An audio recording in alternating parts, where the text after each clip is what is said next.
नमस्ते दोस्तों, स्वागत है आपका मेरे चैनल पर। आज हम एक बहुत ही गंभीर और चर्चा में रहे विषय पर बात करने जा रहे हैं। न्यूजीलैंड में हिंदुओं के साथ क्या हो रहा है और भारत में मसीही समुदाय के साथ क्या घटनाएं सामने आई हैं। ये दोनों मुद्दे न सिर्फ कानूनी और सामाजिक पहलुओं से जुड़े हैं, बल्कि ये हमें बराबरी, सम्मान और संविधान की भावना पर भी सोचने के लिए मजबूर करते हैं। तो चलिए इसकी गहराई में जाते हैं। तथ्यों के साथ न्यूजीलैंड में हिंदुओं की स्थिति तो शुरू करते हैं न्यूजीलैंड से। हाल ही में सोशल मीडिया पर एक तस्वीर वायरल हुई जिसमें प्रदर्शनकारी हाथों में तख्तियां लिए नजर आ रहे हैं, जैसे we hate Hindus, go back Hindus और ओनली हिंदूज नॉट अलाउड। साथ में लिखा है कि न्यूजीलैंड में हिंदुओं को भगाया जा रहा है और देश को क्रिश्चियन देश बनाया जा रहा है। ये दावे चौंकाने वाले हैं, है ना? लेकिन रुकिए, क्या ये सच है या सिर्फ एक सनसनीखेज कहानी? आइए तथ्यों की पड़ताल करते हैं।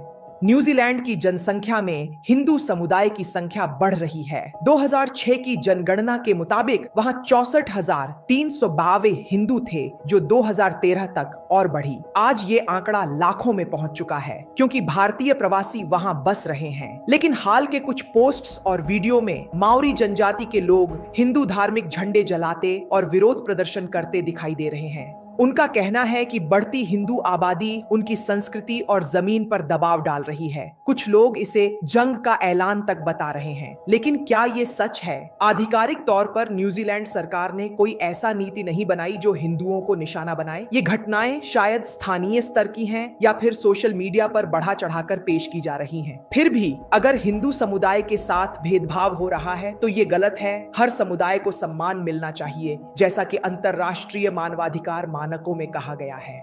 न्यूजीलैंड ग्लोबल पीस इंडेक्स में दुनिया का दूसरा सबसे शांतिपूर्ण देश माना जाता है। वहां अपराध दर बहुत कम है और बंदूक हिंसा भी सीमित है। लेकिन 2019 में क्राइस्ट चर्च मस्जिद हमले के बाद से नस्लीय तनाव की बातें सामने आई हैं। क्या हिंदू समुदाय अब उस तनाव का शिकार हो रहा है? ये जांच का विषय है। अगर आप न्यूजीलैंड में रहते हैं तो कृपया कमेंट में अपनी राय दें। क्या आपने ऐसा कुछ देखा है? भारत में मसीही समुदाय की स्थिति अब भारत की ओर मुड़ते हैं। यहाँ मसीही समुदाय के साथ कुछ घटनाओं ने चर्चा छेड़ दी है। हाल के सालों में कई जगहों पर मसीही प्रार्थना सभाओं पर हमले और धर्मांतरण के आरोपों की खबरें आई हैं। 2021 में मध्य प्रदेश के एक गांव में एक प्रार्थना सभा को बाधित किया गया और 2023 में छत्तीसगढ़ में एक पादरी पर हमला हुआ। इन घटनाओं को मानवाधिकार समूहों ने दर्ज किया है। लेकिन सवाल ये है, क्या ये हमले धर्म के नाम पर हैं या फिर कानून के उल्लंघन से जुड़े हैं? भारत का संविधान अनुच्छेद 25 के तहत हर धर्म को प्रचार करने और मानने की आजादी देता है, बशर्ते ये कानून के दायरे में हो। लेकिन कुछ राज्यों में धर्मांतरण विरोधी कानून लागू हैं, जैसे उत्तर प्रदेश और मध्य प्रदेश में। इन कानूनों का मकसद गैर कानूनी धर्मांतरण रोकना है। अगर कोई मंदिर या चर्च पंजीकृत नहीं है तो उसे तोड़ा जा सकता है, चाहे वो हिंदू हो या मसीही। तो सवाल उठता है, अगर एक अनपंजीकृत चर्च को तोड़ा जा सकता है तो अनपंजीकृत मंदिर क्यों नहीं? कानून सबके लिए बराबर होना चाहिए दोस्तों। ये डबल स्टैंडर्ड नहीं चलना चाहिए।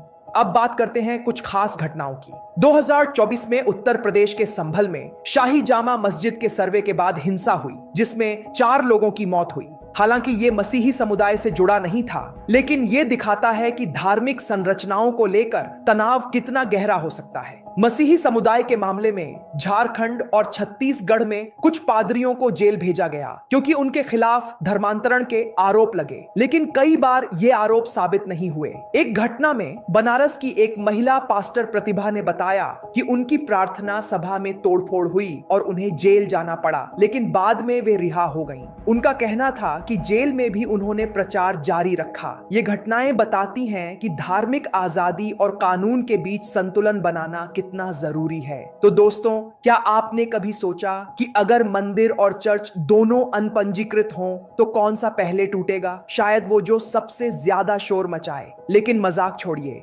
कानून को बिना भेदभाव लागू करना ही हल है। संविधान हर धर्म का सम्मान करता है और हमें भी वही करना चाहिए। वापस न्यूजीलैंड की ओर, वहां की माओरी जनजाति का कहना है कि भारतीय प्रवासियों की बढ़ती संख्या उनकी जमीन और संस्कृति को खतरे में डाल रही है। लेकिन दूसरी ओर हिंदू समुदाय का कहना है कि उन्हें नस्लीय हमलों का सामना करना पड़ रहा है। 2025 में सोशल मीडिया पर वायरल हो रही ये खबरें अभी पूरी तरह सत्यापित नहीं हैं। न्यूजीलैंड सरकार ने कोई आधिकारिक बयान नहीं दिया है कि हिंदुओं को देश से निकाला जा रहा है। हो सकता है ये स्थानीय विवाद हो या फिर किसी की साजिश, लेकिन अगर हिंदुओं के साथ भेदभाव हो रहा है तो ये मानवाधिकार का उल्लंघन है और हमें इसके खिलाफ आवाज उठानी चाहिए। भारत में मसीही समुदाय की आबादी कुल जनसंख्या का 2.3% है, जो 1951 से लगभग स्थिर है। कुछ लोग इसे मिशनरियों के काम से जोड़ते हैं, लेकिन आंकड़े बताते हैं कि धर्मांतरण की रफ्तार बहुत धीमी है। फिर भी कुछ संगठन इसे खतरा मानते हैं और हिंदू वापसी अभियान चला रहे हैं। 2021 में उत्तर प्रदेश के शामली में 19 लोगों ने मुस्लिम से हिंदू धर्म में वापसी की। उनका दावा था कि वे 12 साल पहले इस्लाम अपनाया था। ये घटनाएं दिखाती हैं कि धार्मिक पहचान का सवाल कितना जटिल हो सकता है। तो दोस्तों, मेरा मानना है कि हमें बराबरी की मांग करनी चाहिए। चाहे न्यूजीलैंड हो या भारत, हर धर्म को सम्मान और कानूनी समानता मिलनी चाहिए। अगर कोई इमारत पंजीकृत नहीं है, चाहे मंदिर हो, चर्च हो या मस्जिद, तो उसे एक समान नियम लागू करना चाहिए। आप क्या सोचते हैं? कमेंट में अपनी राय जरूर दें। तो ये था आज का वीडियो, जिसमें हमने न्यूजीलैंड और भारत के धार्मिक मुद्दों पर बात की। अगर आपको पसंद आया तो लाइक करें, सब्सक्राइब करें और बेल आइकन दबाएं ताकि अगली बार भी नोटिफिकेशन मिले। अगले वीडियो में मिलते हैं, तब तक के लिए जागरूक रहें और फैसले तथ्यों के आधार पर लें।